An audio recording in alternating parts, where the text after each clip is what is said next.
I thought I'd make one comment on a question that went unanswered yesterday. One question? I didn't say the only one question. One question, and this was what Dick did with his $100,000. And I actually heard that question asked of Jim Tobin on one of those talking shows on Sunday morning. Somebody like Morley Safer or whatever asked him after he won the Nobel Prize what he had done with his $265,000. And Jim said, I intend to go out and buy a very nice bicycle. And Morley Safer said, well, that was, Mr. Tobin, that was intended to be a serious question. And Tobin looked at him and said, that was meant to be a serious answer. So you need to work on that.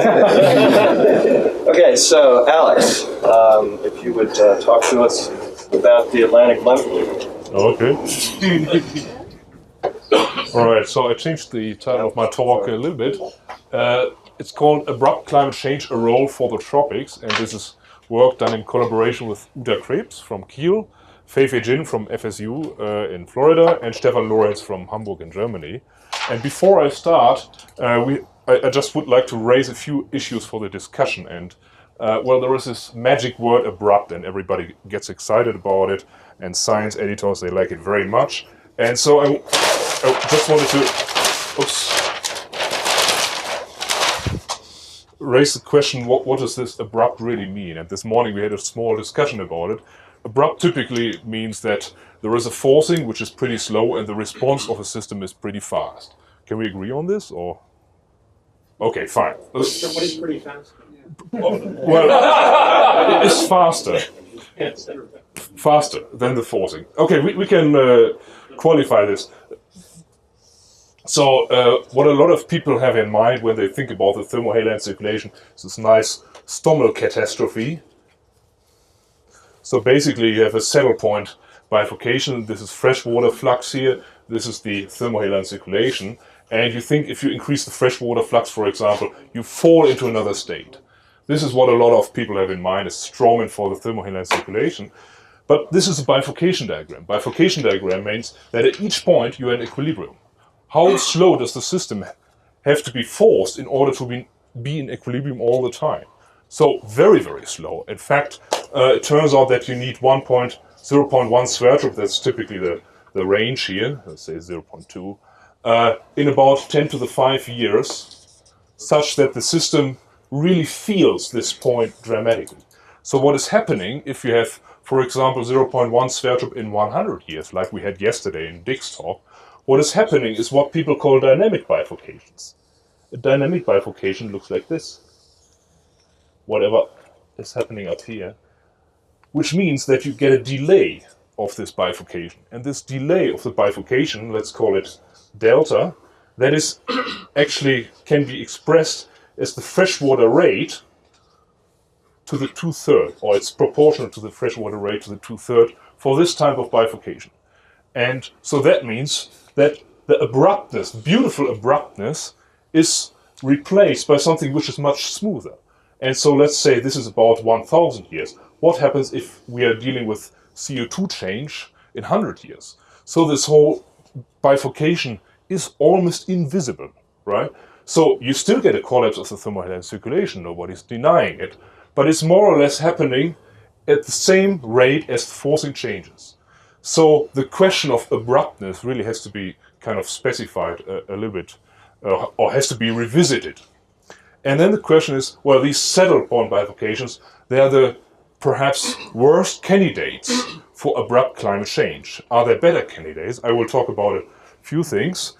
And this morning there was a question, was there any abrupt climate change in the last 100 years? And well, if you look at El Nino, for example, El Nino in 97, 98 went down, let's talk about the mean temperature in the Eastern Equatorial Pacific, within 3 months, the temperature went down by about 6 degrees.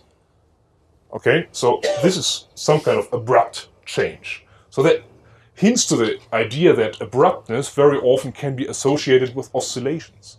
And a very nice candidate is actually a relaxation oscillation, something like this, okay, flip-flop. You have a slow timescale, a fast timescale, which is coming out from a rather complicated bifurcation diagram, actually. But so there is a rather fast process like this. And this is perhaps something to keep in mind when we think about abrupt climate change for the thermohaline circulation. Another issue which I found rather What big. about this 20-degree drop of temperature in Hamburg recently?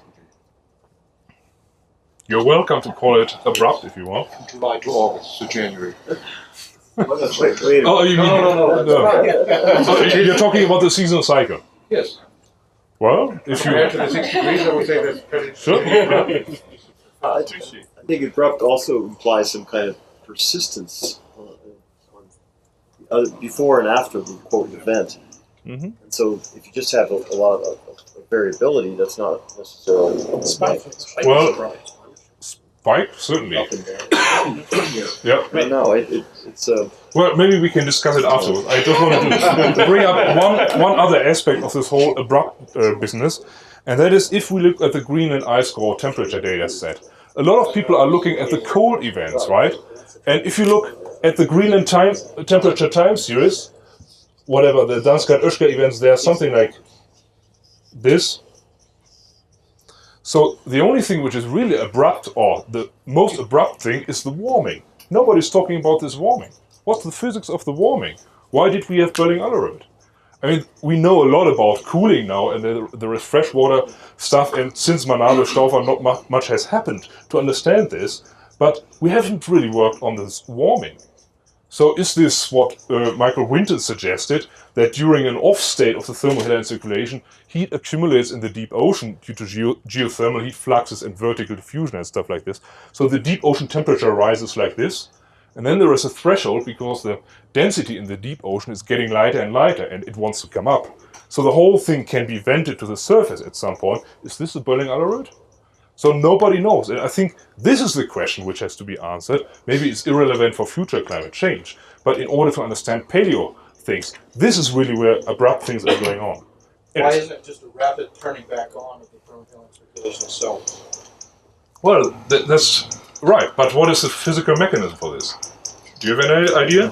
well, What's the reestablishment of the, on a This is- long time scale, of conditions for convective instability? Yeah, what is... the But the advective, exact physical mechanism well, is the advective unexplored. feedback. I mean, once you get sinking started, you draw in salted water.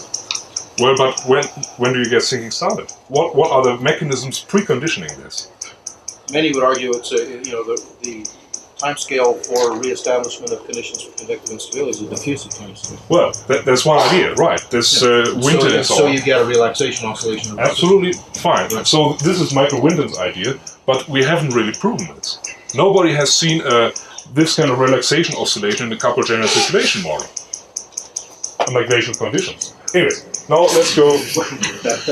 Completely different. conclusion. That's the conclusion of what we just said. No, I just wanted to raise these points for the discussion. Which ones? We haven't talked, maybe you talked about it on Saturday. What does abrupt really mean? Okay, and then everybody's talking about this one, but nobody's talking about these warming transitions. It would probably be useful to define some timescales, because something that takes place over 1,000 years, if you're interested in million-year timescales, is abrupt. But if something takes place over 1,000 years, if you're interested in 1,000-year timescales, it's quite slow. And Sure. you can't have the discussion without numbers. Let's have the discussion afterwards on it, okay? Oh, well, I just- you raised it. Yeah.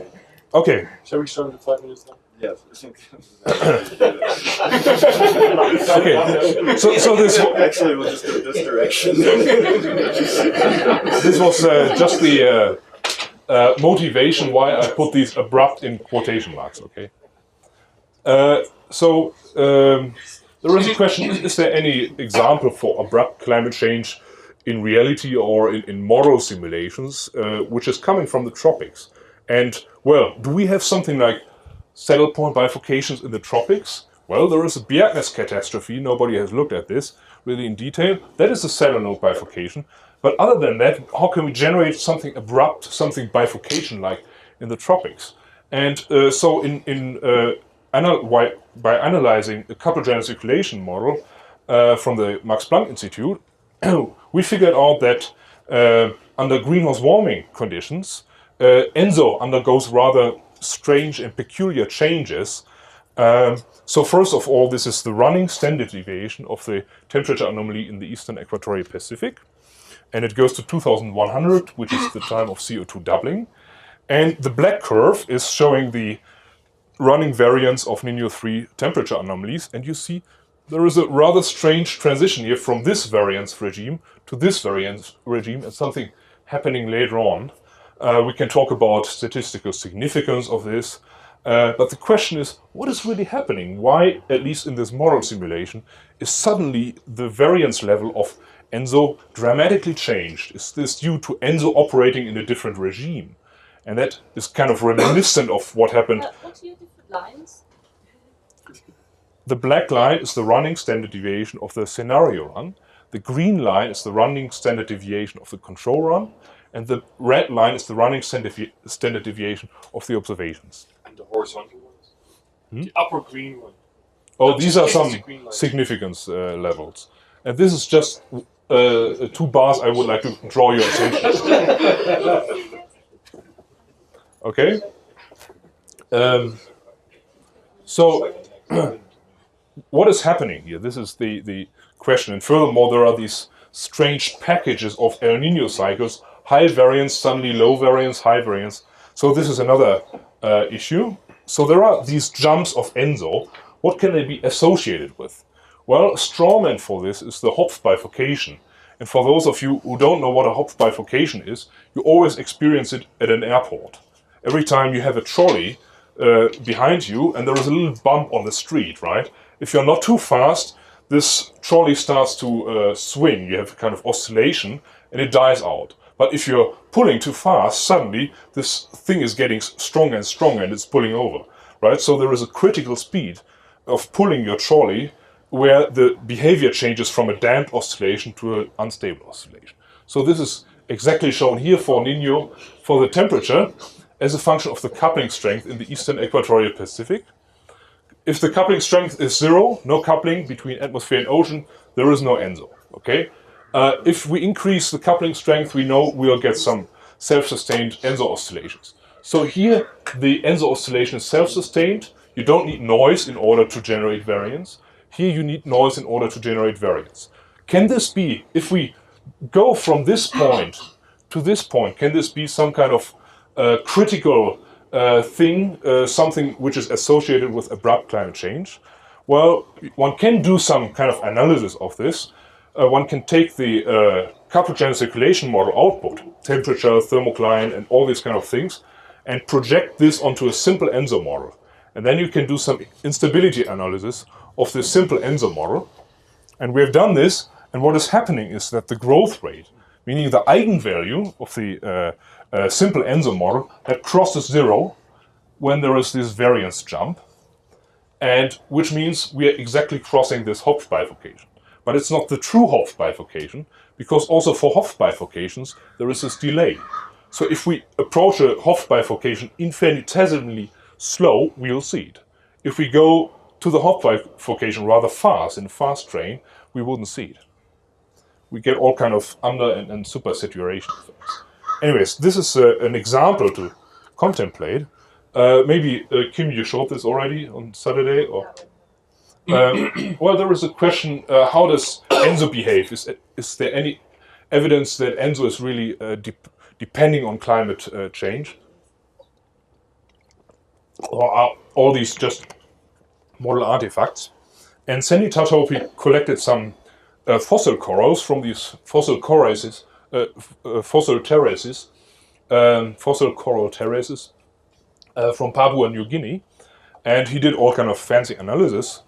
And what he figured out is that the delta 18O variations, which are reminiscent or which are capturing precipitation variations in this area, which are connected to temperature variations in the eastern equatorial Pacific, that they have a rather strange characteristic.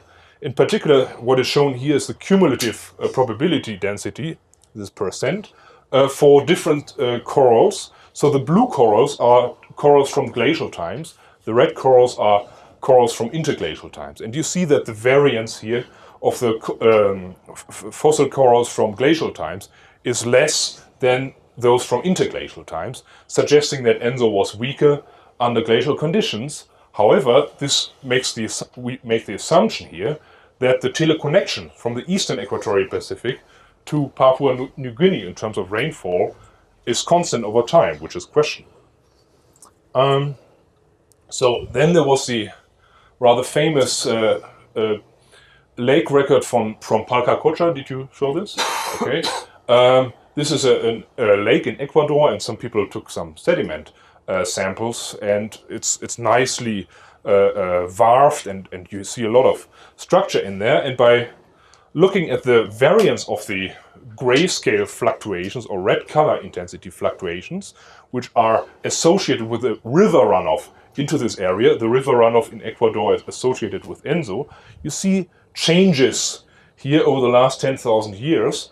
And since the resolution is almost annual, it was suggested that what we are seeing here is an increase of Enso variability over the last 10,000 years. And there is something else that you see these strange 2,000-year cycles nobody really ever understood.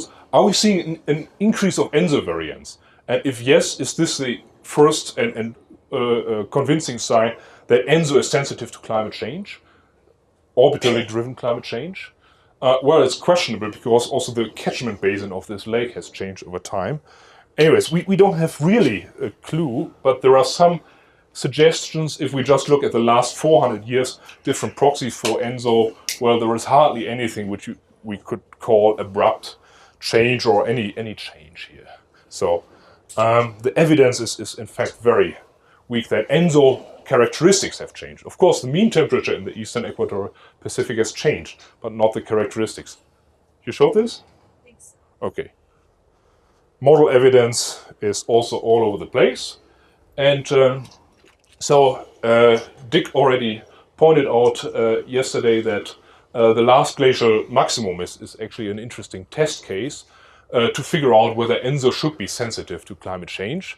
And he also mentioned that there is a big model discrepancy there. By analyzing the CSM 1.4 climate model simulation, it's a different simulation than the same model but a different person who made the run, we try to figure out what are the reasons why Enso changes in this simulation. And so in order to make a glacial simulation, what you have to do is you have to prescribe glacial boundary conditions, putting in some ice sheets. You change the land-sea distribution, the albedo of land, and the greenhouse gas concentrations and orbital parameters. So this is used to be a state-of-the-art climate model. And what Otto Bliesner showed was that the present-day Enso level is about 0.7 degrees Celsius standard deviation here. Under glacial conditions, it's significantly more. And the question is, what is the reason for this? So you can show this figure and say, oh, Enso is sensitive, but you really want to know why this is happening. I'm getting very confused about the Enso variation and what it means. Does it mean the temperature difference is bigger, or does it mean it's changing more often from being one way round to the other way round, or what? Right. Good question. Is it the amplitude or is it the period? In this case, it's mostly the amplitude changing, not the period. But in other simulations, Dick showed yesterday an example where under Heinrich event conditions, the frequency changes, the period of Enso changes. But this result is the same that we have with CSM 1.4 Right. with a significantly different setup, actually. Right. No shift in period, but a significant increase in amplitude. What is the period? In this model simulation, it's about 3 years. So 3 years. Still short. Yeah, it's still short. Yeah. So if we want to understand what is going on, how do we do this? I mean, we have a lot of model output, and it's very difficult really to make sense out of coupled channel circulation models. So a way to understand this, to understand what's going on, is to boil down the dynamics to a more simplified model. And we used something I call the Seeberg-Kane Enso type model. So it's not the Seeberg-Kane model because we didn't choose this one because it's numerically unstable. We reprogrammed basically the model using the same physics. Gill atmospheric model, 1.5 layer reduced gravity model, fixed climatology, so it's an anomaly model. So it can only produce El Nino but nothing else. No mean state variations, no changes in the annual cycle. So the physics is Enso physics. And there are no extratropic processes included. So if we want to understand what is going on, it's very convenient to take the equations and linearize them. Let's say x is the vector, which is temperature, currents, and winds. Okay, a huge vector. And so the model basically is a nonlinear function. The time derivative of this vector is a nonlinear function of this vector. Okay, by linearizing, we linearize around the stationary state, xb, and x is our anomaly, so a linear anomaly. And then we write down a Taylor expansion of this small x perturbation, the Enso perturbation, and we get a linearized equation. So these equations can be linearized, and then by analyzing the properties of the matrix A, we are able to figure out something about the system. So how does that look like? Well, first of all, I have to say that A is dependent on the background state xb. Okay, xb is what we change. The background state, present day background state, is different than the background state under glacial conditions. So that's the only thing we change, and we look how does A change and the properties of A. And that tells us why El Nino is stronger and weaker under certain climate conditions. So this is a rather strange plot. Let's focus here first on these red dots. Under present day conditions, the eigenvalues or the eigensolutions of this matrix A, they're the modes. This is the definition of a mode. And what is shown here is the growth rate, and this is the frequency. So period and amplitude, in a way. It's not really amplitude, but let's assume it's some kind of amplitude. So there are all kinds of strange modes here, and there is this mode with a period of about 3.3 years, which is growing. It has a growth rate larger than 0. So it's a self-sustained oscillation we are having here. So this is for present day conditions in the Seeberg-Kane model. Now if we include the background state conditions of LGM, of the LGM climate, suddenly the period doesn't change much, but immediately the growth rate changes dramatically, which is associated with an increase in Enso amplitude, actually. The eigenvalues are complex here? Complex, yeah. So what are we looking at, the real part or the imaginary part? This is the imaginary part, this is the real part. Okay, so this mode means it's imaginary, so it's oscillating. Yeah, right. And so it has a period. And it also has a growth rate. So you're plotting the real part on the vertical axis? This is the real part, this is the imaginary You have to tell them part. whether it's e to the pt or e to the ipt. Oh, okay. So you want it, it's just It's e to the pt or p is So it is Okay. It's a special way of looking at this I guess thing. so. But what you can do is, it's mathematically very beautiful. So instead of doing simulations, you just solve the, look at the properties of I understand this. bifurcation. That's Yeah. not my problem. That's just diagram I don't understand. But is it complete? Because it's probably not self-compiled. Oh, it's complete. I was surprised about it. Now, what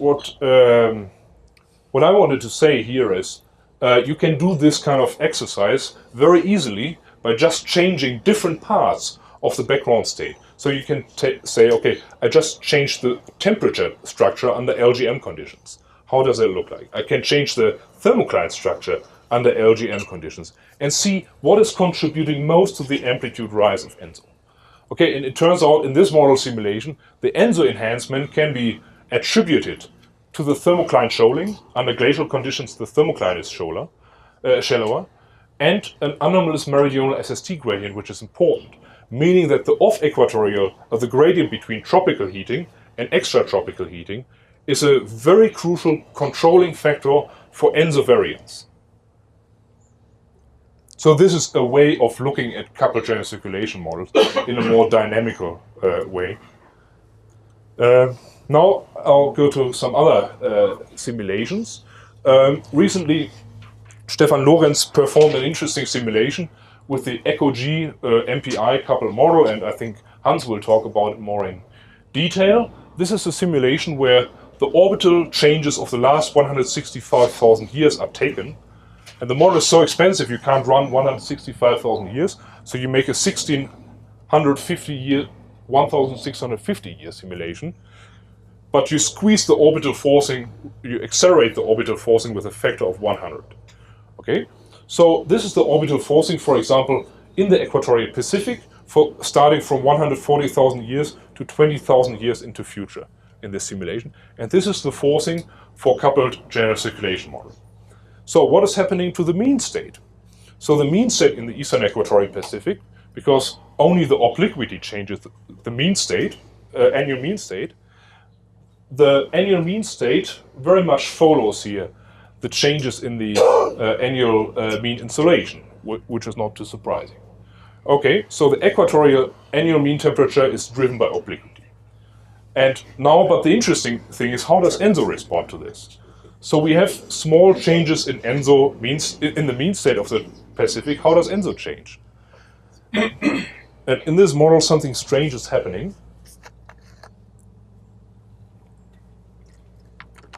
So I'm just showing a small part of the El Nino time series because it's really long and it would just be a blue curve here. So I'm starting here from 140,000 years ago to 105,000 years ago, and this is the time series of the temperature anomaly in the eastern equatorial Pacific. And, well, you hardly see anything by bare eye, so I don't like wavelets, but this is a nice way to look at it. So this shows something like a moving power spectrum, if you want.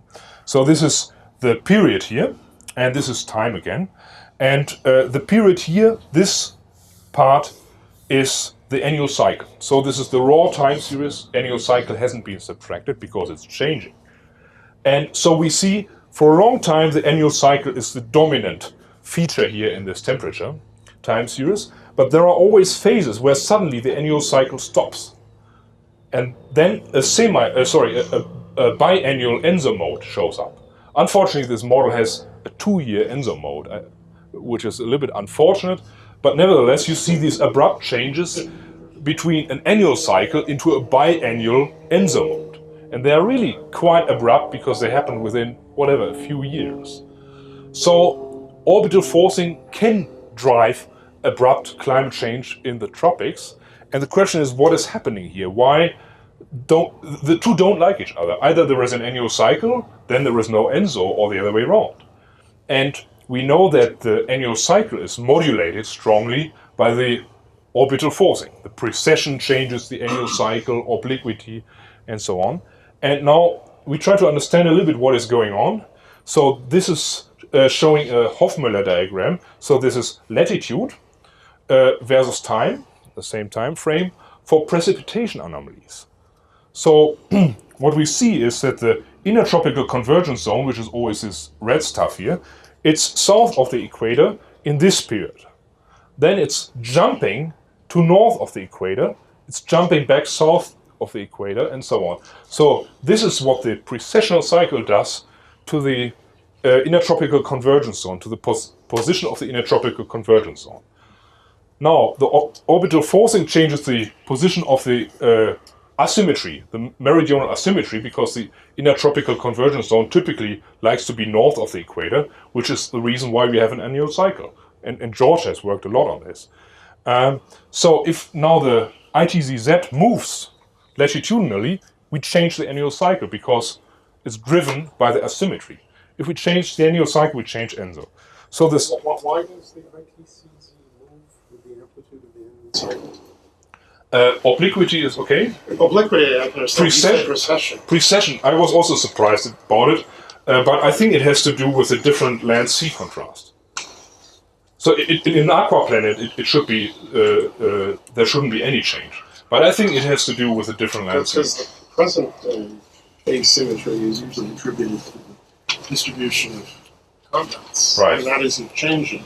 Right. Just the amplitude. There is also a precessional part to it. Yeah, so the amplitude is somehow affecting that argument. Excuse me? It can't be then just the geometry of the continents if the amplitude of the annual cycle. No, there is a precessional contribution. I guess my question is, how does that work? I mean, why should a long hot summer, long cold winter give a different ITZ. Well, because it changes the temperatures over the northern hemisphere differently, because there is where you have land than over the southern hemisphere. I was surprised about it too, and it's not simple. To be honest, I haven't quite understood why precession changes this whole thing, but it does. And I will skip this part here. So the strawman here for these abrupt changes is the following. We have obliquity forcing, which changes the meridional asymmetry. And just as a reminder, obliquity forcing is just the tilting of the tilt of the Earth's axis in space. And so you change the meridional asymmetry.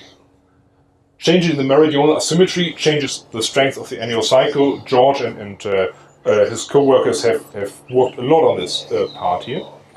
Now, precessional forcing also seems to modulate the meridional asymmetry, which is surprising. So there is a question mark here. Then there is a question, the meridional asymmetry directly changes Enso due to mean state changes, but also the strength of the annual cycle changes Enso. And this is something which is rather non-linear. It's a in a linear system, you can't have this either-or thing. Okay, I have to speed up now, 5 minutes. And there was some results around by Amy Clement using the Sieber-Kane model, and her time series for Enso variance is the black time series. Our time series is the red time series, and so a lot of paleo people are using actually Amy Clement's time series, but obviously the results are not really robust if you take a different model. But if you change Amy Clement's time series, if you just shift it by 8,000 years, you get a much better. I don't know why. Dating errors. Wrong data. Okay, let's go quickly through another subject here. So what is shown here is the temperature in the North Atlantic over the last 65,000 years, and the salinity record from Lowell Stott sorry, that's the red one. The blue one is temperature here. And, well, they correlate on a millennial timescale. And the question is, why is salinity responding to anything happening in the North Atlantic? What is this interbasin teleconnection? And Dick talked about the atmospheric bridge yesterday. Stott's idea was that there is a super El Niño changing Dunsky-Oeschger events here. But I'm not really sure whether the tropical Pacific can generate anything which looks like abrupt climate change on its own. So I think it's merely a response. And the question is this an atmospheric response? Undoubtedly, yes. But is there also an oceanic contribution to it? And, well, we try to study this using a model. And there is some very nice... I wanted to see one of those 3 back. 3 back? In the discussion. Okay, now how about oceanic changes? Of course, there are advective changes. So if you change whatever water mass here, whatever, a few thousand years later, you change something in the Pacific. But there is a fast process. So if you change the density here, what a density change will do, it will create a Kelvin wave, which propagates all along the coast. It hits the equator. It can't go here, so it has to cross the equator, where it will split into a southern branch, northern branch, and so on. The same in the Indian Ocean. So the Kelvin wave, the coastal Kelvin wave, is always anchored to the coast, basically, or to the equator. So when they hit the eastern equatorial Pacific, they diverge again, and they send off, they shed off Rossby waves, which readjust the interior circulation. And so what you can do is, of course, if you just have a 1-year pulse, the Pacific doesn't care much about it. But if you have periodic forcing here of 500 years, the whole thing starts to swing around, which Paolo Cesi called the global seiches, so global ocean waves, which go like this. And the longer the time scale, the more efficient the mechanism is. And the phase lag here depends very much on your model formulation, but it's in the order of a few years to decades. And so this is again the path. So we used a coupled atmosphere-ocean model, and we generated a Heinrich event very much similar to Dick's run, and looked at the thermocline depth variations. And the thermocline depth variations are brought about by several processes, by the wind changes, but also by this oceanic wave path. And in order to resolve this wave path, this is only for insiders, you need actually a B grid. C grid is horrible for this. So you get thermocline changes. A collapse of the thermohaline circulation is associated with a deepening of the thermocline in the Pacific. And this deepening of the thermocline in the Pacific, equatorial Pacific, I will skip this, that changes Enso. So because Enso is operating on the background state where we have a shallow thermocline in the eastern equatorial Pacific. So if we bring down the thermocline due to oceanic processes, Enso will change. And this is again showing the freshwater pulse we used for the Atlantic. This is the response of the meridional overturning circulation in the North Atlantic, so collapse of the thermohaline circulation. This is, the model itself doesn't generate Enso, so we embedded an Enso model, which is some technical details here. But what is happening is this is present day Enso unperturbed, then the thermohaline circulation collapses and Enso collapses as well, due to the fact that the thermocline in the eastern equatorial Pacific deepens by 20 to 30 meters, making Enso rather unlikely. So there is a connection on these timescales between thermohaline circulation changes and MOC changes and Enso. Yeah, I had a figure. It's actually going more the other way around. So you have increased trade winds actually shoaling the thermocline, with a tendency to shoal the thermocline. So you have this typical response here, wind evaporation feedback and so on, and you shoal the thermocline. So on top of this you have a thermocline deepening. But you can only simulate this efficiently in certain numerical models which use B grids. Okay, how many minutes? 2. Okay. Now I raise the question, why, if you have an off state of the thermohaline circulation and you take away the forcing, why does it recover? Why does the thermohaline circulation recover? In a lot of simplified models, two-dimensional ocean models, it never recovers, or it recovers on timescales of a few thousand years or so. And I wonder, in the normal three-dimensional coupled general circulation models, the thermohaline circulation recovers quite quickly. So the hysteresis of the MOC is really small in reality. And the reason is the following. Not in all models, of course. I mean, in the GFDL model, it stays shut down for a very long time. In which model? The GFDL model. After the forcing is taken away? Yes. Yeah, I mean, there's Stoker's results and so on. So what is shown here is, in colors, the temperature response to a Heinrich event again, under glacial conditions. This is run under glacial conditions. But it doesn't matter. So you see cooling here and warming here, the famous seesaw. Of course, if you have cooling here, you increase the trade wind circulation in this area. You shift the intertropical convergence zone down. This brings me now later to Lynn's question. And while you increase the winds, you have more evaporation. It's really huge. The evaporation changes are huge in this area, producing a salinity anomaly. This salinity anomaly will be advected with a mean wind-driven circulation to the North Atlantic, making the North Atlantic more salty, and due to some mysterious processes is recovering. And so this is a proof why this mechanism is happening. So my student Uta Krebs, she has made a lot of simulations for the last 1,000 years here, pouring in fresh water, always freshwater pulse here, the thermohaline circulation stays dead and it recovers. So this is our normal recovery. Then she changed the coupling.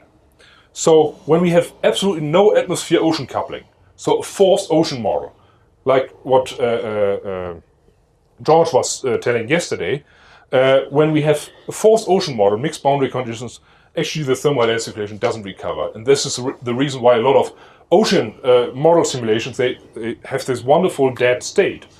But if you have if you include coupling south of the north of the equator in the Atlantic, suddenly it recovers.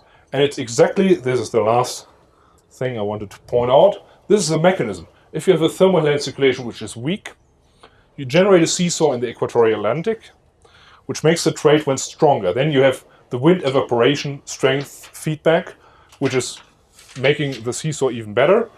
The stronger trade winds create stronger evaporation, increase meridional salt transport, and making it stronger. So this is a coupled feedback, and this is very much similar to what Fellinger, I think, Michael has found. So this is a very efficient feedback, which is much more efficient than any diffusive recovery, because, well, it's fast, it's happening much earlier than any diffusive recovery.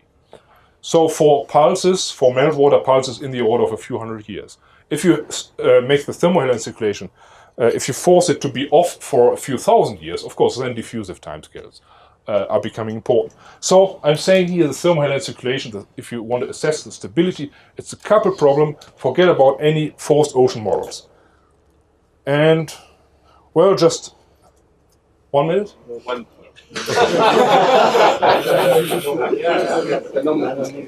Okay, let's have the discussion and conclusion.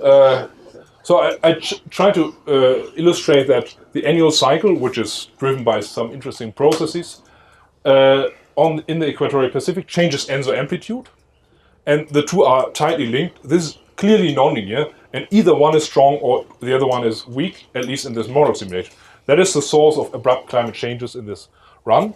Sensitivity of Enso to climate change depends on the prevailing Enso regime. I haven't talked about it, but there is this discussion, why does my model produce an Enso amplification and the other model doesn't? It all depends on where your model Enso operates, where in parameter space your Enso model operates. So you have to explore the model parameter space, actually. LGM, the El Nino under glacial conditions is stronger. The reason is that the thermocline is shallower and the meridional temperature gradient also changes. Depends on your definition of the gradient. Typically the gradient is negative. So if the amplitude of the gradient, it's a negative feedback, so you make it less negative, so you have a weakened amplitude of the gradient. So thermohaline circulation collapse can induce Enso changes, or in our case, it could even induce an Enso collapse. And then there is this question of pan-oceanic connections or interbasin connections. Atmosphere plays a role, Dick talked about it yesterday, but also the ocean can play a role even on short timescales. And it changes the thermocline very effectively. And so my general thing is here, I think we are far away from a realistic assessment of the Enso response to either glacial conditions or future greenhouse warming. And this is nicely expressed in this incredible modeling uncertainty we have just right now by analyzing the fourth assessment report simulations. Okay, stop here. Peter.